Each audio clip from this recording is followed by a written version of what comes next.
আসসালামু আলাইকুম বন্ধুরা, আজ রান্না করব mixed fried rice. Fried rice রান্না করতে আমাদের যা যা লাগবে, প্রথমে আমি মাংসটাকে ম্যারিনেট করব। এখানে আছে হাফ চা চামচ একটু কম চিনি, হাফ চা চামচ মরিচ গুঁড়া, সামান্য একটু জিরা বাটা, সাথে গরম মশলা বাটা আছে, সামান্য একটু রসুন, একটু আদা, আর লাগছে পরিমাণ মতো লবণ। সেই সাথে লাগছে 1 চা চামচ সয়া সস, আর লাগবে 2টা ডিম, একটু লবণ দিয়ে ফেটিয়ে নিব। সেই সাথে লাগছে অর্ধেকটা গাজর, 1 মুঠো বরবটি,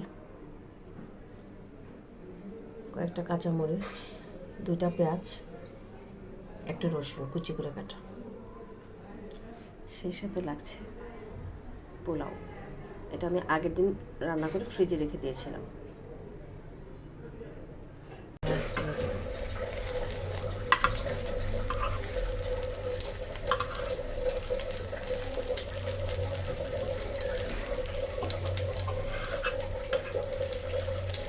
সেটাকে আমি আলাদাভাবে ভেজে নিচ্ছি। হবে মানে আলবত হবে। ডিমটাকে আমি এভাবে স্লাইস করে কেটে নিব।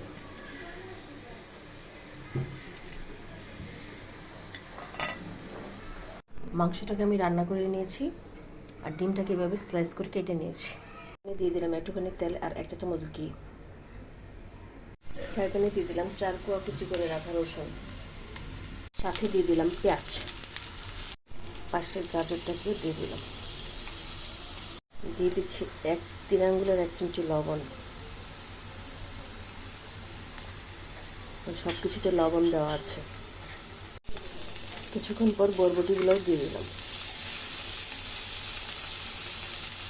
সাথে দিয়ে দিচ্ছি একটু গোলমরিচ গুঁড়া,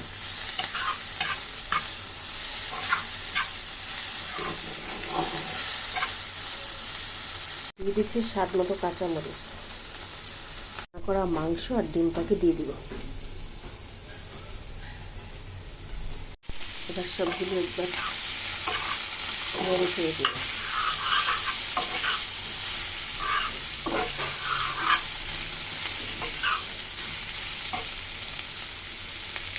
আগের দিন পোলাওটাকে ফুল রান্না করে ফ্রিজে রেখেছিলাম, দেখুন একদম শক্ত হয়ে আছে। এটা এখন দিয়ে দিব। পোলাওটা দিয়ে দিলাম, এখন একটু নেড়ে ছেড়ে একটু মিশিয়ে নেব।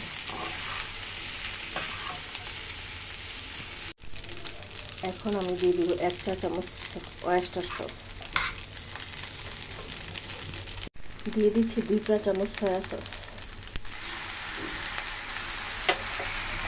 সব কিছু আমি একবারে নেড়ে ছেড়ে দিব।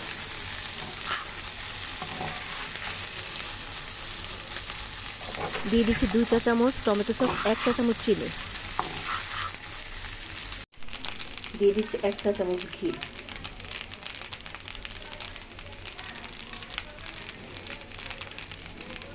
তৈরি হয়ে গেল আমার ফ্রাইড রাইস।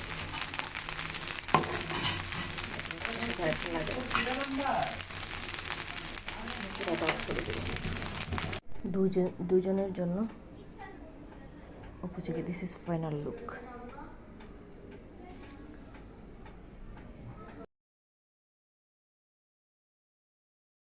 আমার রেসিপি ফলো করে বাসায় একবার ট্রাই করবেন, আশা করি ভালো লাগবে।